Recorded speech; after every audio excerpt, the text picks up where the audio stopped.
علیکم ورحمۃ اللہ۔ الحمدللہ وکفی وسلام علی عبادہ الذین اصطفی۔ اعوذ باللہ من الشیطان الرجیم، بسم اللہ الرحمن الرحیم۔ وَإِذْ أَخَذَ رَبُّكَ مِن بَنِي آدَمَ مِن ظُهُورِهِمْ ذُرِّيَّتَهُمْ وَأَشْهَدَهُمْ عَلَىٰ أَنفُسِهِمْ أَلَسْتُ بِرَبِّكُمْ قَالُوا بَلَىٰ شَهِدْنَا أَن تَقُولُوا يَوْمَ الْقِيَامَةِ إِنَّا كُنَّا عَنْ هَٰذَا غَافِلِينَ۔ صدق الله المولانا العظيم۔ وقال النبي صلى الله عليه وسلم يا أبا هريرة إن قتلت أو أدركت لا تشرك بالله، أو كما قال عليه الصلاة والسلام۔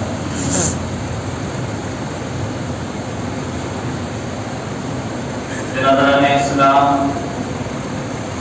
معزز سامعین کرام، اللہ رب العزت کا بے پایا احسان اور کرم ہے کہ اللہ نے ہم سب کو ایمان کی دولت سے نوازنے کے ساتھ ساتھ بے شمار نعمتوں سے سرفراز فرمایا۔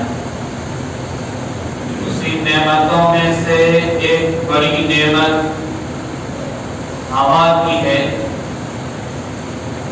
جس کی وجہ سے ہم لوگ سانس لے پا رہے ہیں، اور یہ آکسیجن کا کام کرتا ہے۔ اگر ہوا چند منٹ کے لیے بند ہو جائے، اللہ بند کر دے، تو کوئی جاندار زندہ نہیں رہ سکتا، سب کے سب ہلاک ہو جائے۔ یہ سمجھ میں آیا کہ ہم اور آپ اللہ کے قائم کیے ہوئے نظام میں سے جو ہوا ہے اس کا محتاج ہے۔ اگر ہوا ختم تو ہم سب کی جان ختم، اگر ہوا روک لی جائے تو ہم سب کی روح بھی رک جائے، سانس بھی رک جائے گی، اور ہم سب کا سارا دنیا کا نظام درہم برہم ہو جائے گا۔ اللہ تبارک تعالیٰ نے سب سے پہلا انسان حضرت آدم علیہ نبینا علیہ السلام کو پیدا کیا۔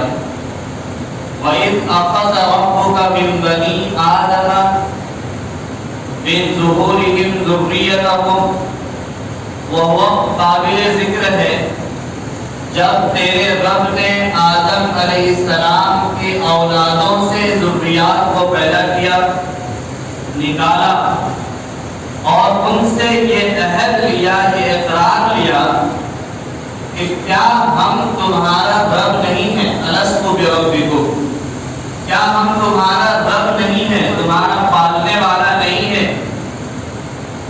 قالوا بلی شہدنا، تمام کے تمام روحوں نے بیک زبان ہو کر کہا تھا بلا، کیوں نہیں، آپ ہی ہمارے رب۔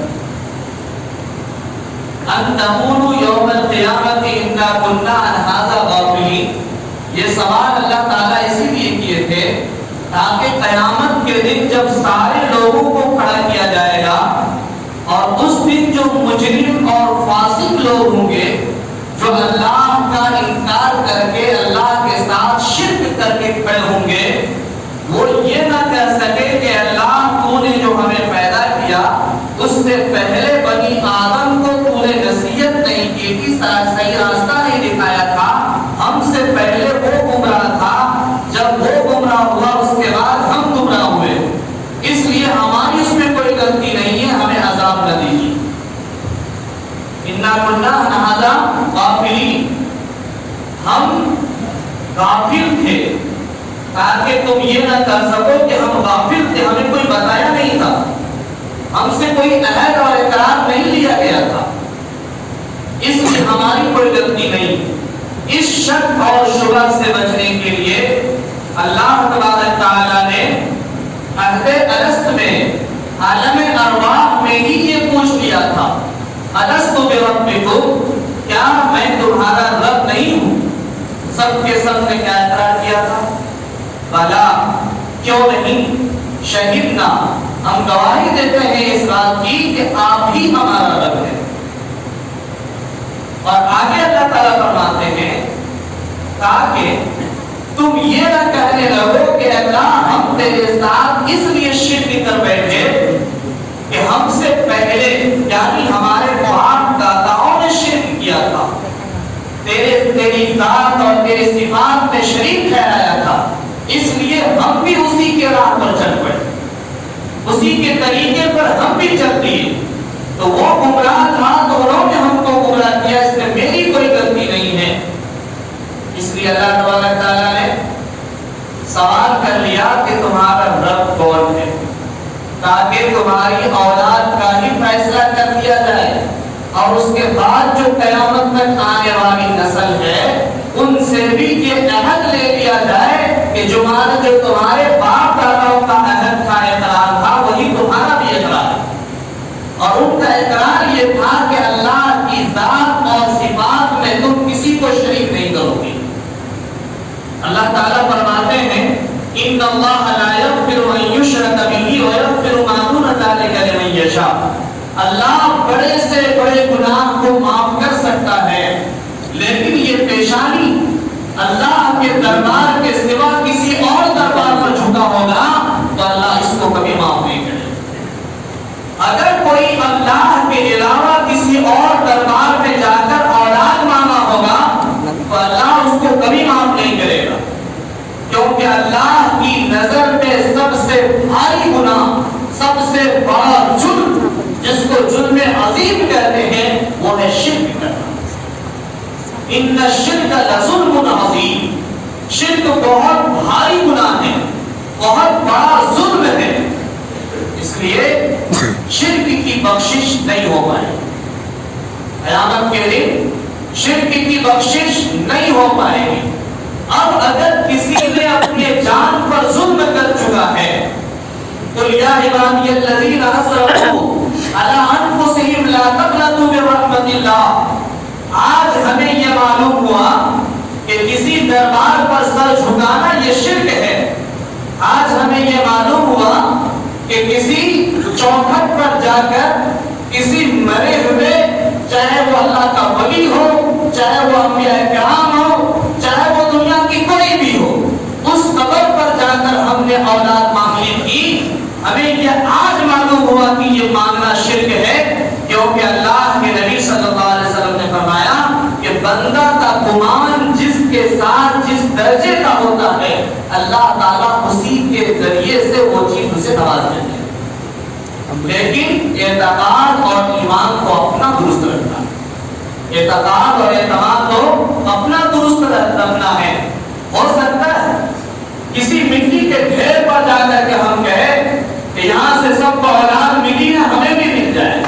ہو سکتا ہے کسی پتھر کے چبوترا پر جا کر کے اور لوگوں کو دیکھا ہے وہاں جا کر جھولی بچھاتے ہیں اور آنچل بچھا کر کے وہاں جا کر مانگتے ہیں کہ اولاد یہاں سے ملتی ہے.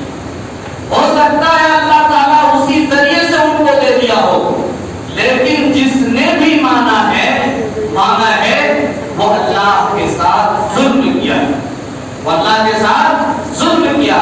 حضرت اماں عائشہ رضی اللہ تعالی عنہا آپ صلی اللہ علیہ وسلم سے فرماتی ہیں کہ یا رسول اللہ کیا میری گود خالی رہے گی؟ کیا میری گود خالی رہے گی؟ کیا ہمیں اولاد نہیں ملے گی؟ آپ صلی اللہ علیہ وسلم فرماتے ہیں یہ خزانہ میرے پاس نہیں، یہ خزانہ تو رب کے پاس ہے. یہ اولاد کا خزانہ کس کے پاس ہے؟ اولاد کا خزانہ تو رب کے پاس ہے، یہ میرے پاس نہیں. یہ کون کہہ رہے ہیں؟ یہ امام الانبیاء سید القونین جناب محمد رسول اللہ صلی اللہ علیہ وسلم فرماتے ہیں جو سارے جہان کے لیے رحمت للعالمین بن کر کے آئے، جو سارے جہان کے لیے رحمت للعالمین بن کر کے آئے تھے، وہ کہتے ہیں کہ یہ اولاد کا خزانہ میرے پاس نہیں، یہ تو رب کے پاس ہے. آپ رب سے مانگ. حضرت مولانا احمد صاحب بہت بڑے اللہ والے گزرے ہیں، ہمارے پڑوس ملک کا رہنے والا ہے. جب ان کا انتقال ہوا کے مزار پر لوگوں نے بیل کا درخت لگا دیا، بیری کا درخت، اور جب وہ زندہ تھے تو بہت سارے لوگ ان کے پاس آتے تھے، دعا کرواتے تھے، اور اللہ کے ولی کا مقام و مرتبہ اونچا ہوتا ہے، اللہ سے گہرا ربط ہوتا ہے، ولی سے اللہ نے محبت کرنے کا حکم دیا، اور ولی سے بغاوت کرنا یہ بہت بڑا ظلم ہے۔ من عاد لی ولیا فقد آذنته للحرب، جس نے میرے ولی سے بغاوت کیا، لڑائی جھگڑا کیا، وہ اللہ سے جنگ کا اعلان کیا۔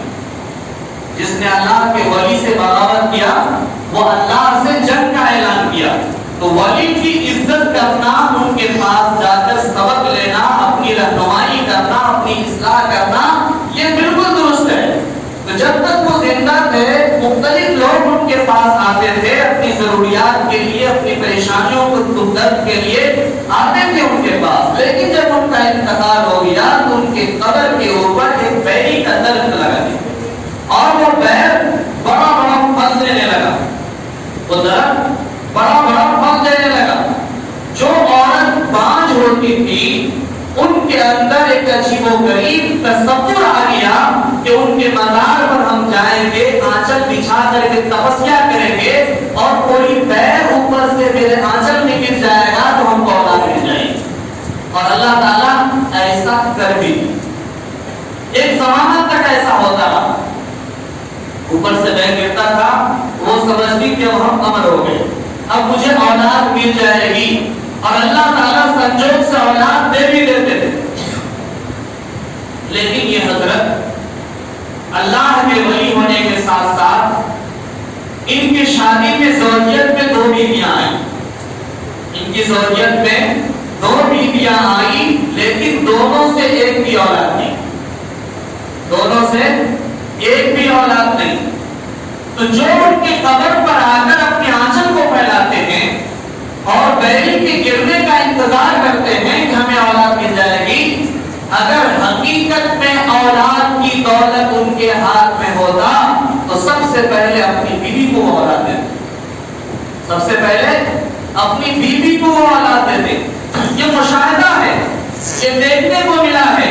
جو لوگ اس طرح کے نوٹنکیاں کرتے ہیں وہ ہمارے علاقے میں بھی ہوتا ہے ایسا، وہ 2-2, 3-3, 4-4 بیویاں کیے ہوئے ہیں، دوسروں کو کہتے ہیں یہاں آؤ، آنچل پھیلاؤ، یہاں چکر لگاؤ، یہاں طواف کرو، 4-7 مرتبہ یہاں گھومو گے تمہیں اولاد مل جائے گی۔ وہ چکر بھی لگاتے ہیں، سب کچھ ہوتے ہیں، ہو سکتا ہے اللہ اسے اولاد دے دے، لیکن جو خود چکر لگواتے ہیں ان کو کوئی اولاد نہیں، ان کو خود اولاد نہیں۔ ابھی ہم ایک جگہ گئے درگاہ پہ، وہاں جانا ہوا، ہم نے کہا سوچا کہ اللہ کے ولی سے میں چلو ایسان و ثواب کر لیں، تھوڑا سا دعا کر لیں وہاں جا کر کے۔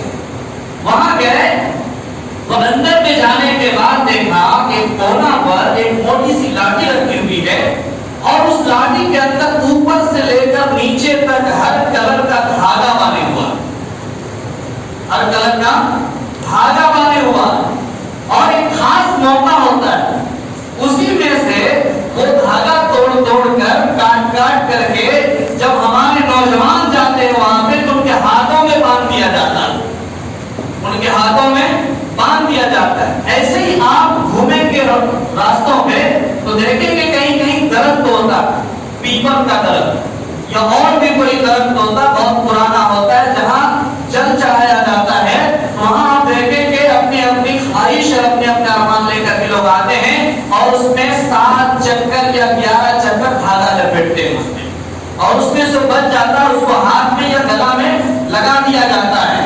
اس سے وہ یہ سمجھتے ہیں کہ وہ دھاگا میرے ہاتھ میں لگ گیا تب کوئی بیماری نہیں ہوگی، یا مجھے فلاں بیماری سے آزادی مل جائے گی، یا اولاد نہیں تو اولاد مل جائے گی۔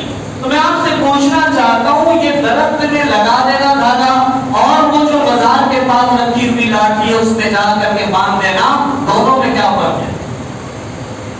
دونوں میں کیا فرق ہے؟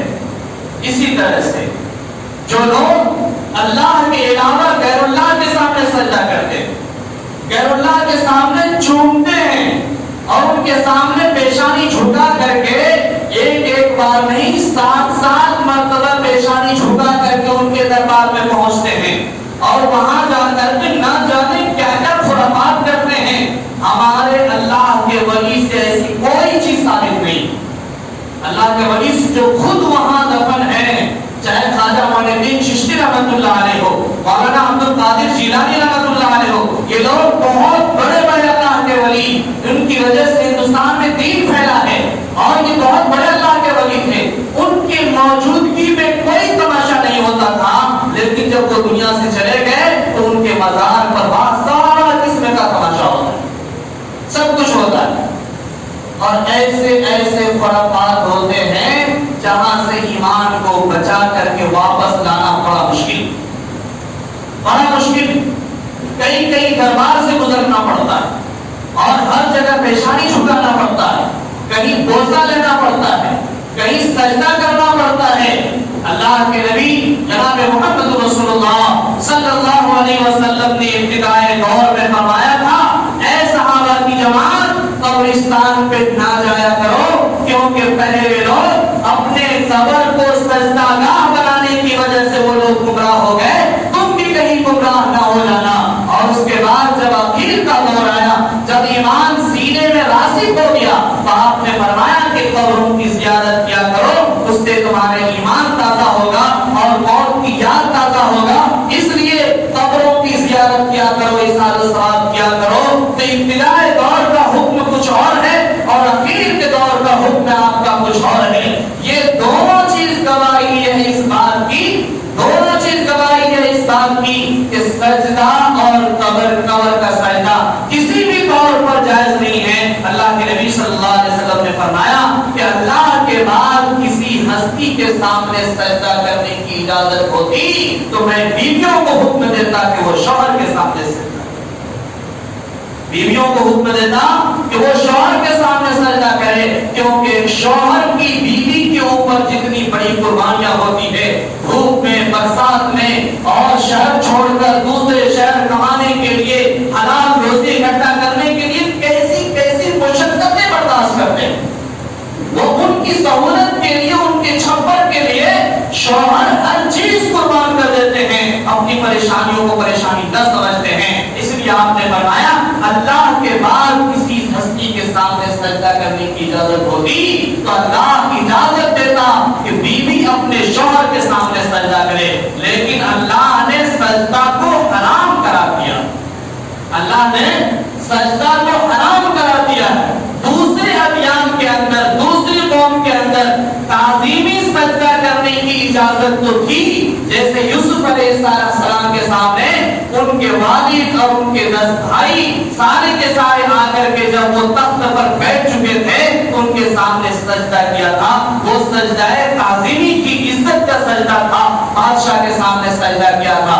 لیکن اس امت میں اللہ تعالیٰ نے شک اور شبہات اور شرک و بدعات کے جو بھی راستہ ہو سکتے تھے وہ شروع سے ہی اس کو روک دیا گیا، کیونکہ اب کوئی نبی آنے والے نہیں، اب کوئی نبی آنے والے نہیں. قوم جب بگڑے گی تو بگڑتی چلی جائے گی، قوم جب بگڑے گی تو راستہ کھل جائے گا اور بگڑتی چلی جائے گی.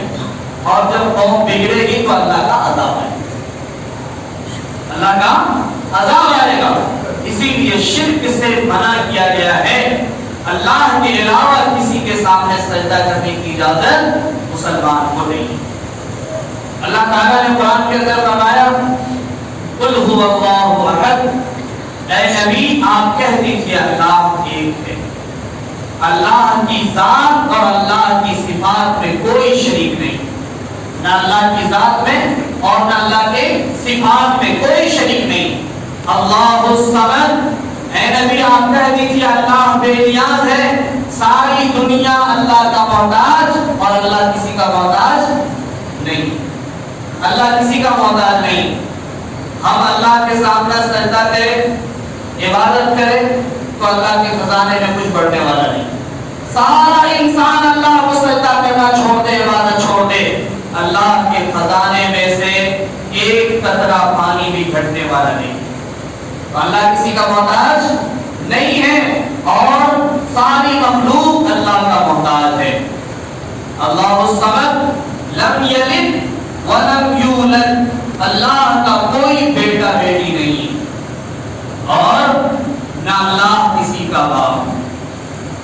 اللہ کا کوئی بیٹا بیٹی بھی نہیں ہے اور اللہ بھی کسی کا باپ نہیں ہے.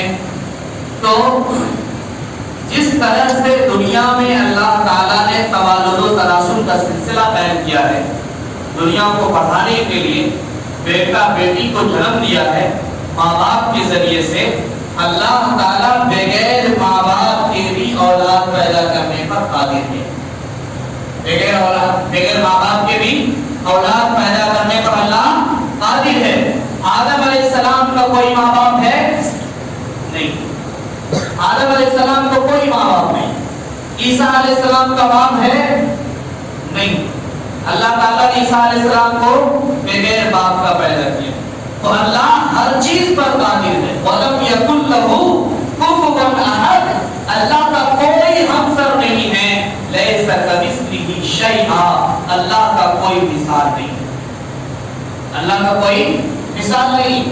جتنے بھی ادیان ہیں، تمام ادیان والوں کا اور تمام قوموں کا یہ نظریہ ہے، چاہے وہ کسی کے سامنے عبادت کرے، کسی کی بھی پرستش کرے، ان کو یہ ایک بات کی جانکاری ضرور ہے کہ ہم سب خداؤں میں ایک بڑا خدا ہے جو اوپر والا ہے.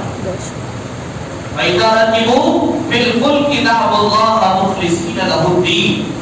یہ کب آزمائے گا لوگ؟ اس وقت آزماتا ہے جب آدمی کشتی کے اندر سوار ہو اور وہ کشتی 20 سمندر میں جا کر پھنس جائے اور دونوں طرف سے پانی تھپیڑا مار رہا ہو اور وہ ڈوبنے کے قریب ہو کشتی. ایسے وقت میں کتنا ہی بڑا مشرک کیوں نہ ہو، کتنا ہی بڑا کافر کیوں نہ ہو، اللہ سے بغاوت کرنے والا کیوں نہ ہو، اللہ کا حکم توڑنے والا کیوں نہ ہو، مخلصین لہ الدین. اس وقت میں خالص کو اللہ کو یاد کرتا، اس وقت وہ خالص اللہ کو یاد کرتا، کسی کو یاد نہیں کرتا. ایسے ہی جب سانس پھڑپڑانے لگتا ہے، حلقوم پر روح کٹ جاتی ہے، تو ایسے وقت بھی وہ کسی اور کو نہیں، صرف ایک اللہ کو یاد کرتا. تو یقین ہوا کہ پیدا کرنے والا اور خالق کائنات کا کون ہے؟ صرف ایک اللہ. یا معاشر الجن والانس ان استطعتم ان تنفذوا من اقطار السماوات والارض فانفذوا لا تنفذون الا بسلطان. اے انسان اور جناتوں کی جماعت، اگر اللہ کی زمین کے سائے کو چھوڑ کر بھاگنا چاہو گے تو نہیں بھاگ پاؤ گے. اگر اللہ کے عرش کے، اللہ کے آسمان کے نیچے کے سائے سے اگر تم نکل کر کے بھاگنا چاہو گے تو نہیں بھاگ پاؤ گے. لا تنفذون الا بسلطان. یہ سب اللہ کا ہے. اس کا مالک اللہ ہے، اس کا مالک اللہ ہے. زمین بھی اللہ کی، آسمان بھی اللہ کا، ہم بھی اللہ کا، ہمارا کچھ بھی نہیں. وَلِلَّهِ مِيرَاثُ السَّمَاوَاتِ وَالْأَرْضِ. اور زمین آسمان کا میراث بھی صرف اللہ کا ہے. جو ایک فانی زمین کے لیے زندگی بھر لڑتے ہیں وہ کان کھول کر کے سن لے، نہ تو ہم زمین لے کر آئے تھے، نہ قبر میں ایک فانی زمین لے کر کے جائیں گے. اس لیے لڑائی جھگڑا کو چھوڑیے اور اپنے ایمان کو بچائیے، اپنے اعتقاد کو بچائیے اور اپنے عقیدہ کو صحیح کیجیے. اگر شرک سے بچ کر کے اللہ کے دربار میں چلے گئے تو ہماری زندگی کامیاب ہو جائے گی. اور اگر شرک کا رائی کے دانے کے برابر بھی شرک ہوا تو اللہ تعالی ہماری بخشش، اللہ ہمیں نہیں بخشے گا، پھر پوری زندگی ہماری برباد ہو جائے گی. اس لیے شرک سے بچیے، ایک اللہ کے سامنے عبادت کیجیے، اللہ کے علاوہ کسی سے نہ مانگیے. اللہ ہی سب کچھ دینے والا ہے. مانگنے کا مطلب صرف یہ ہے کہ جو چیز موجود نہ ہو وہ اللہ سے ہی مانگا جائے، اور جو چیز موجود ہے وہ اگر کسی سے مانگا جائے تو یہ کوئی شرک نہیں ہے. ڈاکٹر کے پاس دوا ہے آپ مانگ لیے، کسی کے پاس پانی ہے آپ مانگ لیے، کسی کے پاس پیسہ ہے آپ مانگ لیے، کسی سے کھانا مانگ لیے، یہ شرک نہیں ہے. جو چیز نہیں ہے، جس کا وجود نہیں ہے اور وہ وجود صرف رب کر سکتا ہے، ایسی چیز کا کسی سے مانگنا یہ شرک. ٹھیک ہے، شرک ہے وہ صرف اللہ دے سکتا ہے. اللہ تعالیٰ ہم سب کو صحیح سمجھ عطا فرمائے، پہلے سنت سے زیادہ عمل کرنے کی توفیق نصیب فرمائے. وما علینا الا البلاغ. بھائی